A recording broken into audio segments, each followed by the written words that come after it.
All right, we're doing chapter 18 now, number 2.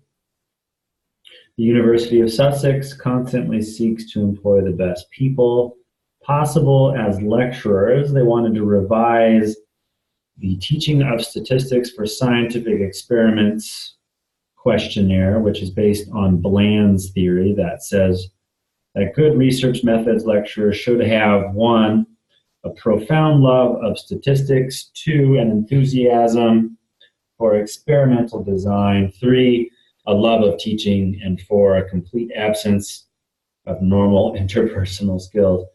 These characteristics should be related, in other words, correlated.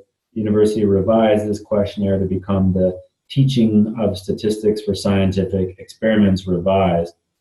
They gave this questionnaire to 239 research method lecturers around the world to see if it supported Bland's theory. The questionnaire is in figure area, and the data are in the TOSR file. Conduct a factor analysis with appropriate rotation and interpret the factor structure. Okay, so we are doing factor analysis here. This is a data reduction technique. It's all about taking a bunch of variables and distilling them into 2 or 3 or 4 primary constructs. We call them latent variables because they're not observed. They're like behind the scenes, but factor analysis is all about bringing them to the fore. So let's open up those data. We're going to go to open. We'll go to data. We are opening the TOSR data file. And you can see here, there's the questions on the TOSR item. There are 28 questions, it looks like here. 28 questions, is that what it said in the book? Anyway, yeah, it's got 28 items. So let's see if we can do a factor analysis to see if these 28 items can be reduced to like 2 or 3. The book says there's 4, right? Love of statistics, enthusiasm for design, love of teaching, and an absence of normal interpersonal skills. So we'll test that. So we're going to go to analyze. We are going to go to dimension reduction. We're going to go to factor analysis here, okay? And blow this up for you. We're going to take all 28 questions on the TOSR and we'll dump them in, okay? Because we're going to take all 28 and try to reduce them down to 2 or 3. Let's see, there's a bunch of options in factor analysis. I don't think we need as many as the textbook maybe recommends. I'll show you what I would normally do. You definitely want determinant because that will test for multicollinearity. If you didn't want to look at each one, individually, you could always do that. If you were to go to analyze and you're going to go to correlate, bivariate, you could put in all 28. This is going to be ridiculous. Watch this. And you'll get a huge, gigantic correlation matrix, right? And you could, if you wanted to, go and look at the correlation of each of the 28 items with each other, but that would just be ridiculous. So factor analysis will kind of do that for us really fast. The factor analysis tool here. So if you go to descriptives, it'll give you an overall score. We call that the correlation or covariance matrix determinant. KMO and Bartlett's test, you'll want those as well because those are going to test for other things like, is our sample size big enough, and is it even worth doing a factor analysis? I would hit continue. Extraction. Your textbook is big on principal access factoring, though there are other options here. Principal components is quite common, but we'll do principal access factoring. I like to go with the correlation matrix, not the covariance matrix, because correlation is the standardized version of covariance, so we can understand the units. You can have a scree plot that's going to give you a visual depiction on how many factors it appears there are, although it's kind of tough to read a scree plot. You can have the unrotated factor solution. I typically do not have that on there because I care about the rotated one. Traditionally, we will want to extract only factors with an eigenvalue greater than 1. And I'm not going to lecture on eigenvalues just now. Your textbook does a pretty good job, but it's a multivariate analysis technique, essentially looking to see the degree to which many variables are correlated with one another. If you didn't want to use the kind of rule of thumb of an eigenvalue being greater than 1 constituting a factor, you can tell SPSS how many factors you would like to extract, and it would use its judgment there. But we'll go with the based on the eigenvalue greater than 1. Although we have reason to specify 4, right? Because your textbook says there should be 4. A profound love of statistics, an enthusiasm for design, and love of teaching in a complete absence of normal interpersonal skills. So maybe we just put 4, right? So, and then we hit continue. Rotation, you would want to do direct oblimum or oblique rotation, and your textbook lectures or describes rotation pretty good. So I will spare you that right now, but we're going to do oblique or oblimum because that is the preferred method when you believe that individual items on a test or an assessment are correlated with one another. If things were orthogonal, then we might want to do Varimax or something like that. But because we feel like things are going to be correlated, we're going to do oblique or direct oblimum. You can look for loading plots. I like to look for the loading plots. That'll show you kind of where things are loaded. Scores, no, but options is really important because this is the table we want. We want coefficient display format sorted by size, and we want to suppress small loadings. So the small loading conventional threshold is 0.3. So we want it to just exclude anything less than 0.3. Hit continue, and then you're good to go. Hit OK. And we asked for a determinant, and there we go. This is a little worrisome. See this -6 here? That is telling us that we should understand that this is scientific notation, of course. This would tell us that there are 6 zeros before the 1 here, or 5 rather, I think. I think your textbook will tell you that what you need or what you want from a determinant is something not quite as low. I think you'll want, something like -4 there. So this is maybe a little sign of multicollinearity. Okay, you really are looking for a value here that's greater than 0.00001. So 4 zeros and then a 1. So this is a little bit smaller than that. So a little troublesome, but no big deal, I would wager. This is the KMO test, all right? And we want KMO to be greater than 0.5, which it is. So this tells us that our sample size is pretty good to run a factor analysis. Bartlett's test, we want this to be significant, which it is. So that's good. That tells us that our variables are correlated with one another. Okay.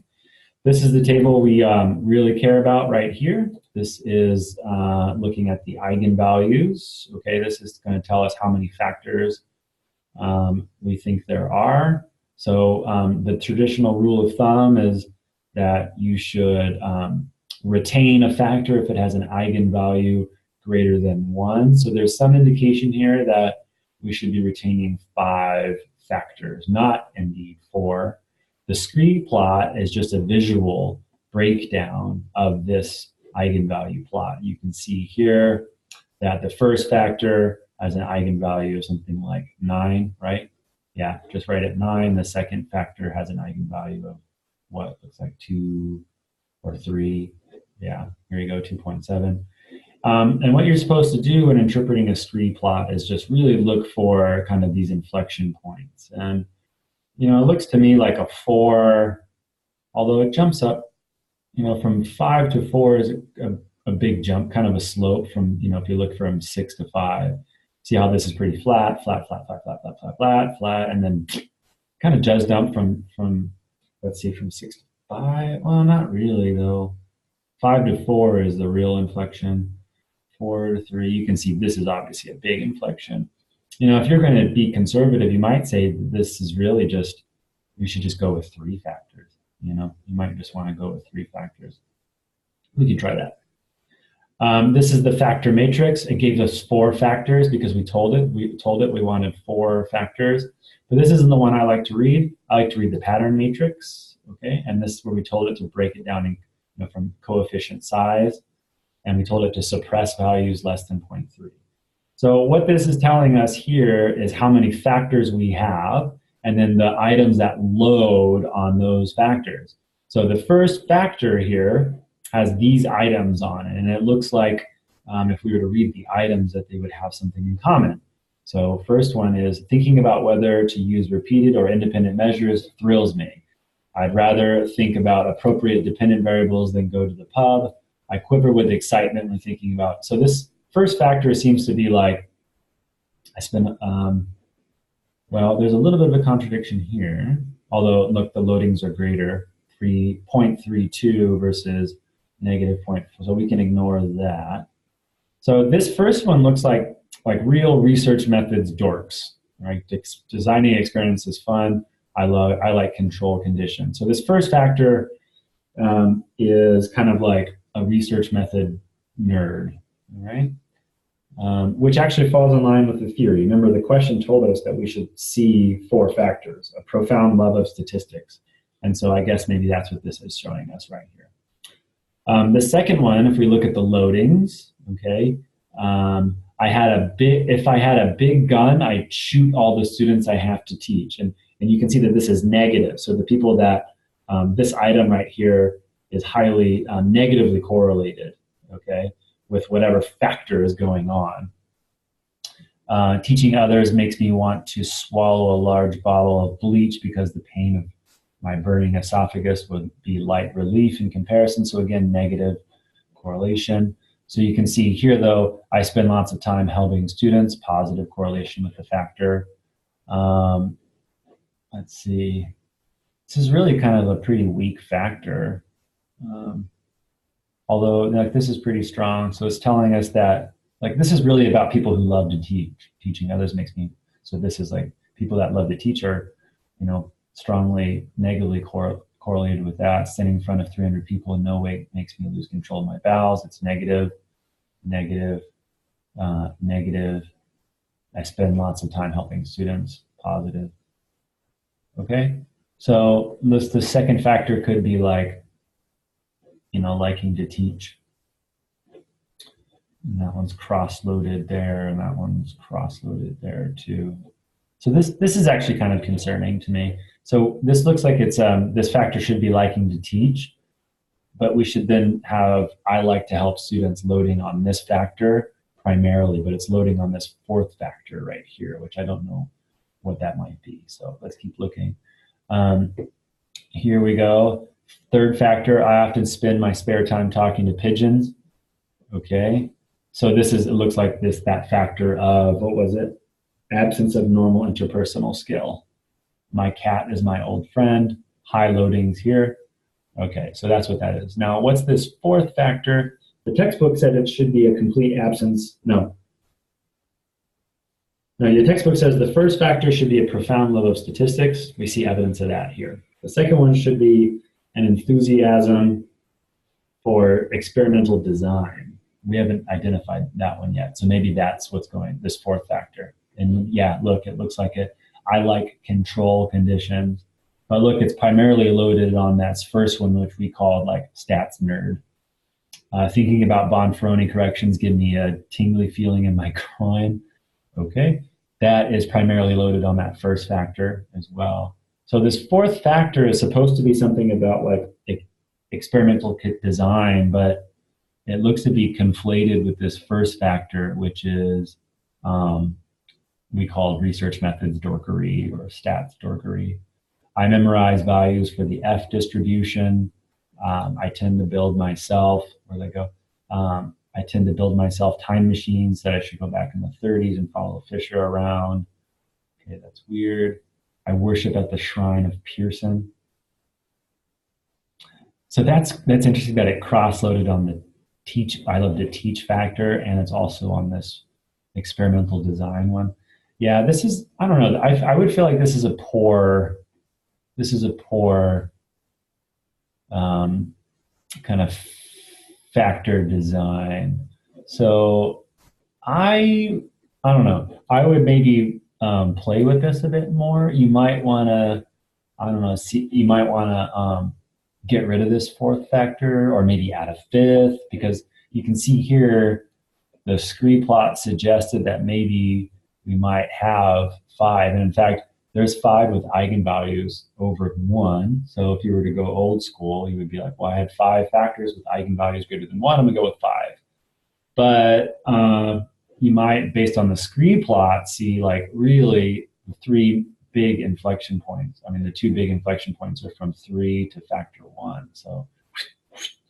So maybe, this is a relatively flat slope, and then all of a sudden, pya, pya. So maybe it's 3 factors. I don't know. You can try that. Factor analysis. You might want to say from the extraction, say I want 3 factors, and then you can do everything again the same. Of course, the determinant, KMO, Bartlett, it's all going to be the same. What we care about is this pattern matrix. Now, does it look any better? And you can see with 3 factors, there's a lot clearer loadings here, fewer cross loads. You can see now that a lot of that stuff that was in the 4th factor is now strongly loaded on the 1st factor. So remember that I memorized probability values for the F distribution is now strongly loaded on the 1st factor. Where was that? Wasn't there one about the groin? Thinking about Bonferroni corrections give me a tingly feeling in my groin, strongly loaded on 1. Wasn't there one about worshiping on the shrine at Pearson? Here we go, strongly loaded at 1. And then now if we were to look here, you can see it's more loaded here, more loaded there. I like to help students. Now it's strongly loaded here on factor 2.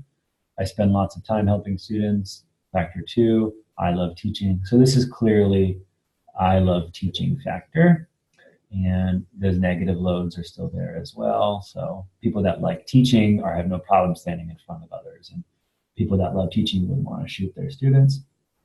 This 3rd factor is something like antisocial behaviors, right? It's I spend time talking to pigeons. I live with my mother and have little personal hygiene. I don't know. So personally speaking, I feel like this 3-factor solution is the way to go. And I would cite the scree plot, and I would cite the pattern matrix as evidence that we should really go with a 3-factor solution over the proposed 4. But I'll let you argue whatever you feel like you can legitimately advance. But anyway, that's factor analysis. That's in particular chapter 18, number 2.